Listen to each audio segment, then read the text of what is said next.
welcome back to the class, everyone. We are currently in the third match of the second week here. We're doing pretty well. We've gone 4-1. We lost our last match really due to a misplay. And today we're up against someone named Beric Edu, I believe is how you would say his name. And he's got a pretty good roster, so we'll go ahead and looking at that real quick. He does have, and this is pretty standard, 100 more relic levels on us. I guess the way I have the crops, I should probably change that. But you'll have to take my word for it. He has 100 more than us there. And as far as mods go, we are somewhat even. We have them beat again in the high end, and they're beating us in the low end. I'm not really quite sure why that is. It must be the way I've chosen to do my mods. We do have the same amount of GSC Omicrons as well, but we have them in a lot of different places, actually. And it looks like there's even some that we have that he doesn't have. He has all of Darth Malgus's, which, to be honest, right now, Darth Malgus's Omicrons are not that game-breaking, just because, number one, 3v3, his unique one doesn't really do anything, and his special one, if you have the right Datacron, is also not doing much. So we haven't really beat, like I said, in relic levels. Mods are pretty even in different places, and I want to see, does he have profundity? So he does not have profundity. That's what that says right there. Again, I need to resize that so everyone can actually see what's there.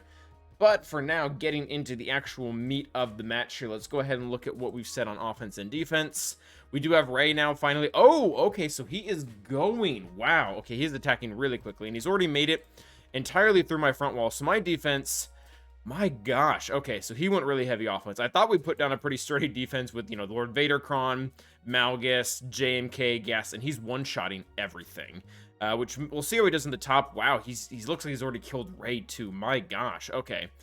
So back wall really isn't much to look at. It's all of my, like, lower level C-ish teams. He's doing well there. Looks like he's already killed Ray up top. I wonder if he was able to do, wow, Ray and Dash. So yeah, I imagine he's going to full clear us. Hopefully he doesn't one-shot us. That's going to put a whole lot of pressure. All right, that being said, we do have to beat all of his stuff, and this doesn't look too bad. I'm a little worried on some of these. Like, I don't really have anything for gas. I mean, I guess maybe we can overkill and just hope he doesn't have a really good team in the back. I think that if he one-shots, that might be what we have to do. JMK doesn't worry me too much. How fast are you? That's too fast, probably for my Jedi Master League. Yeah, I'm not too sure what we're gonna do here, guys. I think he might just have us pegged. Top wall is really not that threatening either. It's really, yeah, if we can one-shot that bottom wall stuff, we should have a pretty good shot. So let's see what we can do. And we're going to be starting with C Armored GBA now versus this JMK team. This is actually pretty straightforward. It is a little sad, though, because I can't use my full Datacron given the fact that both Armor and GBA are not R5, but I guess we'll just add them to the list of many. This should work out pretty well here. The Armor Shred and the Assist can't really be avoided, or at least getting the extra stack of Beskar can't be. We're going to be able to get 3 stacks. We're going to be able to get that on C, and then once C gets his 3 stacks of Beskar, you really just can't kill him. So we're able to bring back GBA immediately, which is exactly what we were going for. That is very, very important for this match. And then as you can see, it gets really stinking close. Really stinking close to them almost killing Armor, but we get the 3 stacks out, and now it's, even without us having a Datacron, it doesn't really matter. We're gonna just, you know, bide our time here for a second. We don't need to use the protection recovery. We don't need a relink. I want Cat to go down. Because if we can get the 1v1 situation with 3 stacks of Beskar, we're not going to lose. Even with his JMK's healing immunity, he won't be able to crit us, even though he has invulnerable. And then, yeah, so we get here, zap them out, and as you can see, just can't do enough damage. Or at least not faster than we can. We don't really have a high damage modded C. We don't really have any damage on our C. So we get him down for an easy 60. Now that leaves us SLKR to spare for Malgus, and this is really nice, and this really kind of goes to show that you can kind of leave a garbage Malgus right now and still call it a Galactic Legend as long as the current Datacrons are out, which is, you know, very good for my opponent. I guess kind of good for me too. I should probably maybe rethink my defensive strategy, but yeah, it's hard to lose with SLKR here. They have no way around it. I think we've done this 3 or 4 times, and SLKR never loses protection because as soon as zombie permatants, they have no AoE, and then we're just fine.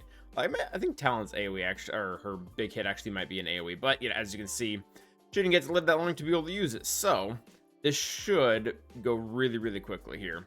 Yep, he's losing his master. We don't even go into ult just to save time. I don't want to have to deal with the animation of it. So we get through that, and now this is actually really fun and pretty informative. Wampa versus Starkiller with Grit. So both the Empire characters have Grit here.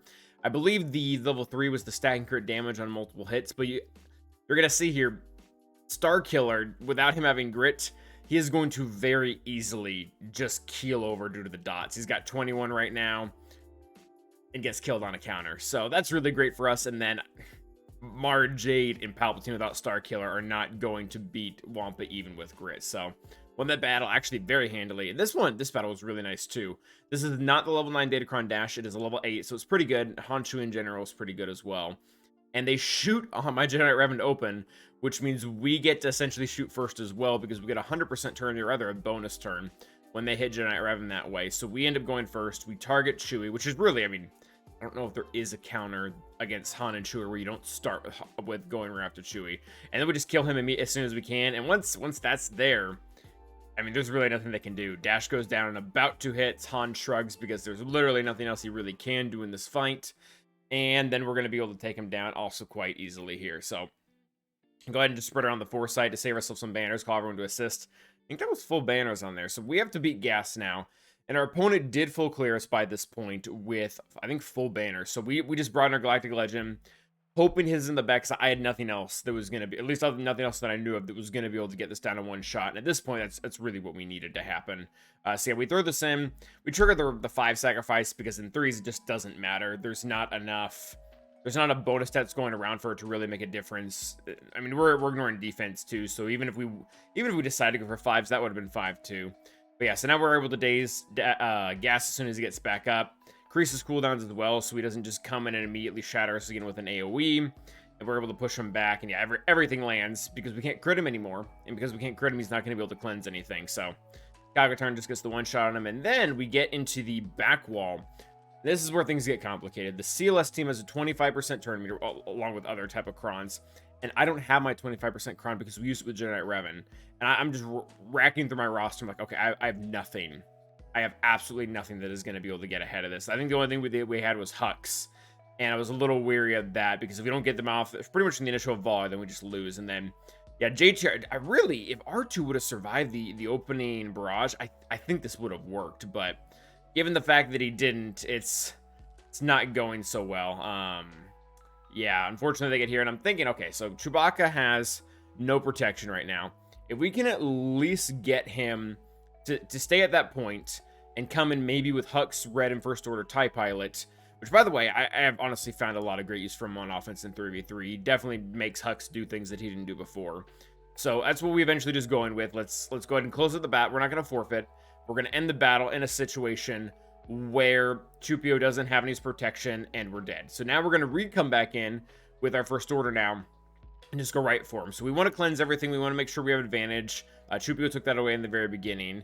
And this is actually, it just is a little bit annoying here, but the big hit is enough damage to take Nubaka down, which is very good. This, however, isn't very fun here. So CLS is, it's been a while since he's done it, but he actually used to be a soloing character way back in the day just because he had so much offense and defense at the same time. It was really hard for older characters to keep up with them. And this is also another problem. Confusion really neuters both our foresight as well as our advantage. So he's pretty consistently stopping us from getting this. And at this point, I'm just like, all right, we're going to lose. We're going to have beaten Nubaka, and we're going to have something to show for it. But I can't drop 10 more banners. I really only have a maximum 40 banners to drop, and we've already dropped 20. So if we lose this here, we have no wiggle room. So they have Executor, we're just done. But yeah, Hux ends up making a pretty good comeback. The dominance helps a lot to counter the counters, literally. So we get through that team, dropping some banners, but not too many right there. They have this really good BAM team. It does have a level 9 BAM Cron. It has the bad one, but really, as if you have BAM Cron, don't put it on defense. This is just not a great use of BAM, because a lot of things still beat it. If we had Relic Geos, we could probably even use them here. Heck, we've used non-Relic Geos sometimes. I wasn't comfortable using it on this exact team, but still, like, yeah, not a super great use of resources. So we come in here. Bam's birds almost get us. I believe he had the buff from Queel, so we did extra damage. Or it might not have. It might have just been the one that turned his Datacron that turns tenacity into things. And then, yeah, once Bam is down, it's Courage just eats the rest of the team alive. We go after Queel. Can't crit him. Doesn't really matter. Courage does everything for us. And then we're able to take in Padme. Or, yeah, with Padme and the rest of the team just to kill IG now. Again, maxed Damage built on max health works really stinking well against a character that has as much max health as he does. So he goes down. We have to beat Qui-Gon Jinn. The Qui-Gon Jinn isn't very good. This is an older team, but it checks out. We're able to rip out the foresight immediately. We don't land the stun on Jedi Anakin. This is a little bittersweet right now. Because yes, he got his AoE. That sucked. But at the same time, we don't have to worry about it when he has super mega damage for when we kill Qui-Gon Jinn. So that's just, I'm kind of analyzing right now. All right, do we try to play around getting a stun on Jedi Anakin? Or do we just rip the horns off the bull here? And we eventually just decided to do that. So we all have foresight. So if we drop Qui-Gon Jinn right now in one swift blow, Jedi Anakin's really powerful hit isn't going to hit anyone because, again, we have foresight. So we're able to actually not only do that, but we're able to strip off his foresight, so he's going to do less damage that way. And just kind of take control of this battle overall. Jedi Anakin is probably going to get a hit here. We do have a little bit of dodge, and we also have the avoidance, but Jedi Anakin hits.